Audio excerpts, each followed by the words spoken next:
خدها مني انا مش عارفه بصراحه هيحترفوا ان ليه ان لا ما هم خايفين ان انا عايزه منهم فلوس. كاكو واكس عليكم على الفلوس، انا معايا والحمد لله. اما اطلع لكم الشهادات اللي معايا ولا مركز التجميل يقيم بكام؟ بكام؟ مش احنا بنتكلم في حق اصل على فكره دي هتبقى قداها. انا عمري ما طلعت واتبهيت مش كده، بس انا عايزه كل الفلوس اللي اتعرضت عليك بس خلاص. وحتى في العمل ما عايزه منكم جنيه، وقد كلمتي اللي انا بقولها. حتى برضو يعني انا ما كنتش متوقع منك انك انت مثلا ما ترفعش عليهم قضيه ان ده حق بنتك.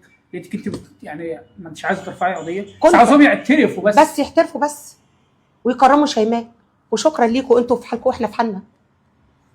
مش طالبه كتير، مش طالبه المستحيل، لكن انتوا هتفضلوا تنكروا هقف قصادكم.